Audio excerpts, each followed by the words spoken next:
believe this is going to be part six of the build series for the JZX. And today's task is putting a tour type e-brake in a Grande, which has a foot brake. So that's the task for today. First thing we're going to do is we're going to, hopefully we don't have to take the seat out. Hopefully we can just move the seat back a little bit and drill out 2 bolts. We do have to drill 2 bolts.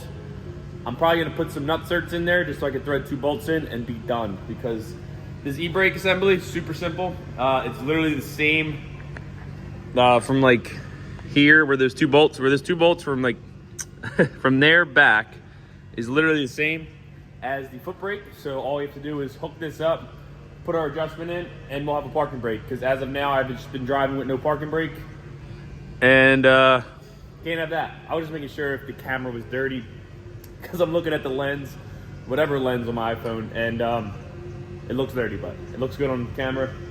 So let's get to it. Hopefully we don't take the seat out, like I said. Hopefully we just pull the carpet down, drill them out, call it a day. Also, I didn't have the correct trans mount in the car. So I didn't have like the OEM trans mount. I had one from AutoZone that was for like a Mark IV Super NA. I guess it's a little shorter. Now it's taller, and now unfortunately the vent for my trans is hitting the trans tunnel. So hopefully I'll be able to get up there, little tools, and just hammer it out a little more, and it won't vibrate, because right now it vibrates at real low idle. It vibrates a lot. So hopefully we can bang that out and get her good. So let's get to the car. So now we're at the car. Hopefully we can just move the seat as far back as we can, and I think it's gonna be too short, but all right. First task, it would be remove shift knob. Once you remove the shift knob, you take the trim panel out. Come on. This panel comes out. I didn't clip it all the way in just because I knew I had to do this later. Same thing with this. I didn't even bolt it in. Or did I? No, I should be able to just unbolt it from here. So you lift up, and hopefully I'll be able to unhook it from here.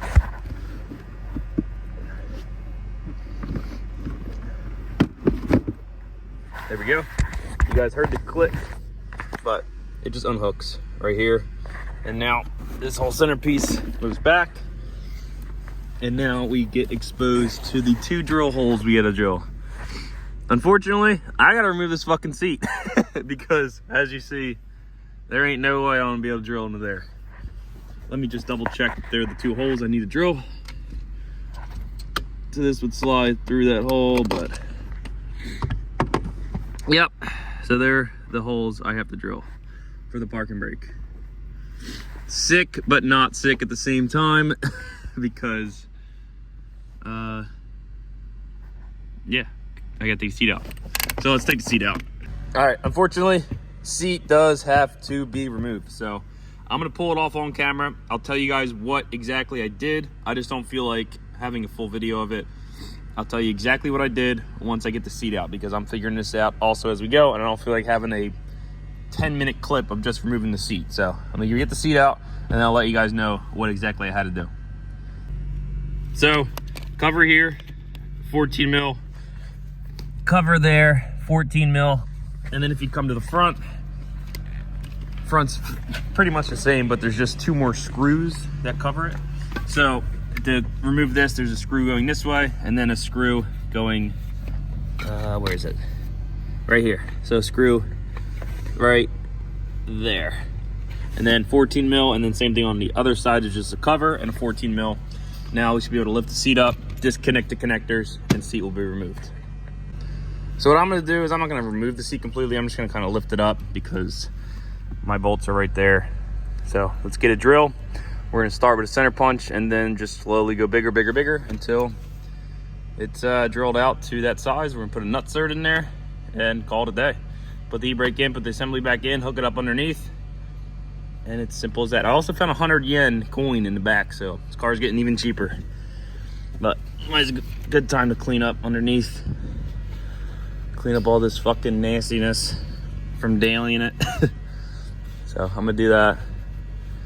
Drill these bolts out, and we'll get back to you.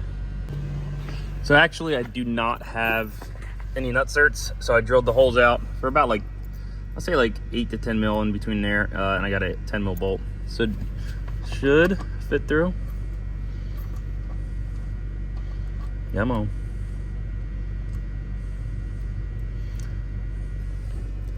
All right, so I think it's gonna be like a perfect fit. So I'm gonna get these bolts in with the e-brake, and then we're gonna have to lift the car up, bolt it up, and be done. So let me just put the e-brake in, put the cable through, and we'll meet you under the car. Bolts are threaded in real quick, not tightened down. We're gonna tighten them down under the car, but that's pretty much the gist. Bolts right through there, and now we're gonna do everything else underneath the car. Oop, just fucking clobbered that. So let me grab my nuts and my washers, and then we'll meet you guys underneath the car. Grab my 17. Let's tighten these two bottom nuts up. As you can see, I'll fix it later. I'll put the correct nut certs in, but where we go? We're right here. So we got the two nuts popping through. Let's try to tighten those up. Hopefully the lock washer on the other side prevents the bolt from spinning. Looks like it is. So that's why I like using lock washers. Am I a liar? Nope, so far we're still good.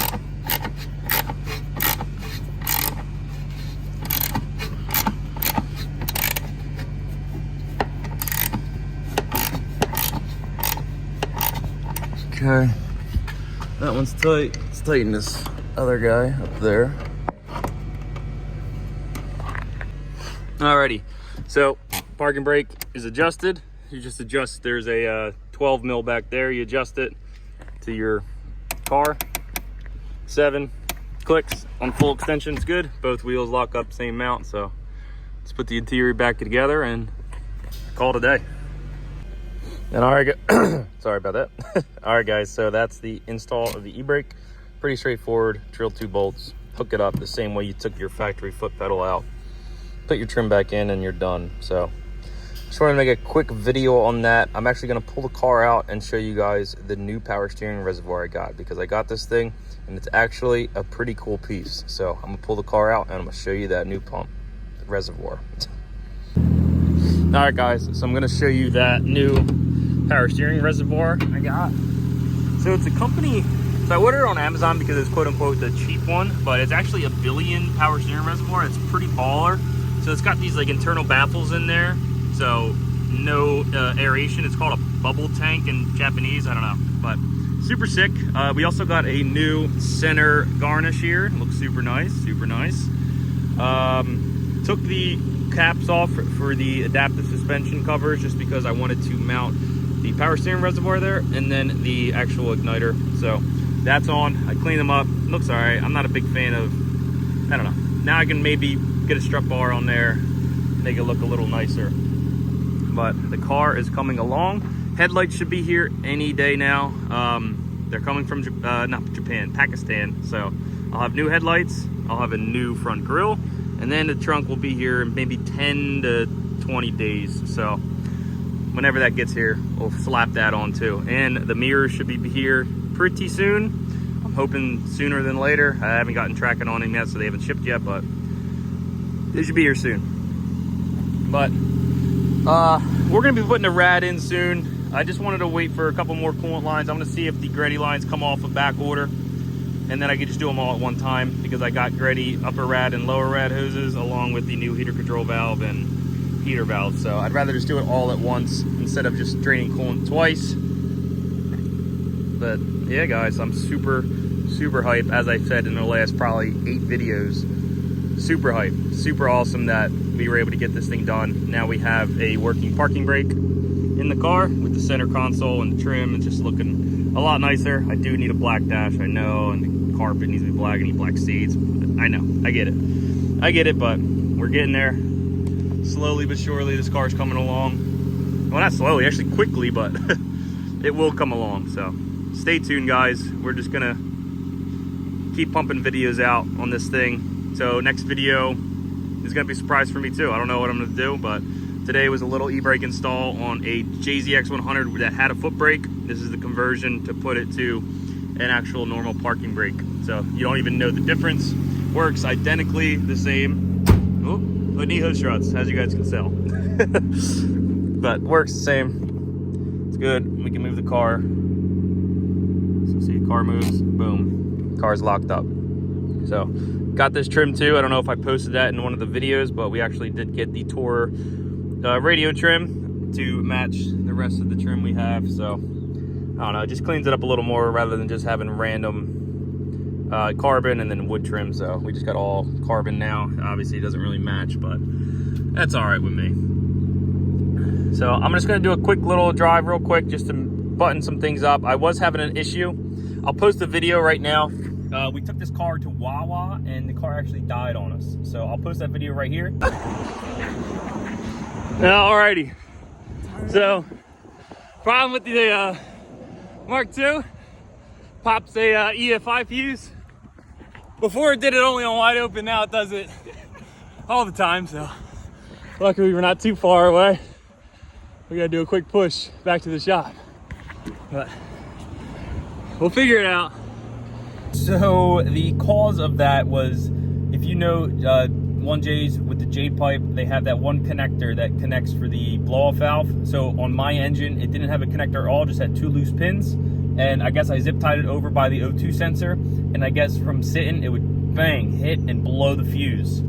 So I'm hoping that, remember, I don't know, I'm just hoping that that was the only issue. So I'm gonna go road test real quick around work and see what's up. I just wanted to let the engine warm up some. So I'm gonna do a quick drive. I'll take you guys with me and we'll see how it fares out now that we fix that issue, because I saw a lot of arc marks on that pin, so it's been blowing a lot. So let's figure that out. Alrighty, as you can see, I'm blinded by the sun right now, but we're gonna keep driving it. I want to do one pull on the way back to work just in case it does stall, because I was having this issue where it was stalling sometimes and popping the fuse, but I'm hoping it was just that blow-off valve connector, that power wire arcing whenever I was doing like a hard pull and popping the fuse. So, because it didn't do it all the time, it was so random. So I'm hoping that just those bare wires that I had was the issue. So I'm gonna drive around, I'm gonna do a couple pulls here and there, and I'm gonna see what the what it's doing and how it's faring out. So just stay along, and I'm gonna skip to when we're gonna make some pulls, because engine's pretty warm right now. So I wish I was able to get a little mount.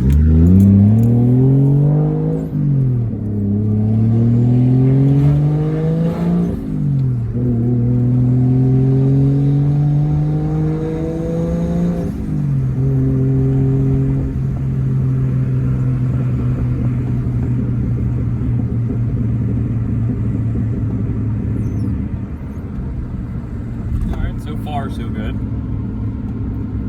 Let's just keep driving, and we shall see how it fares.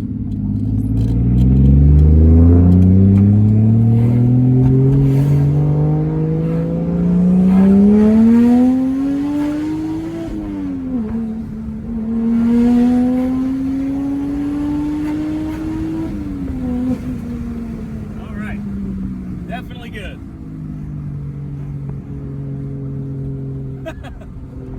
All right. Wow, this thing is surprises me every time. So it might be the actual issue. The issue this whole time might have been that that wire was just dangling and arcing, because that was a full pull and no issue. So I'm a little convinced, but I'm not convinced yet. I want to put some more miles on it. Unfortunately, I could be stranded, but that's something that comes with a build, so I just got to figure that out. And I'm hoping that that was the issue, but there's only one way to find out, and that's testing. So I shall test and figure that out.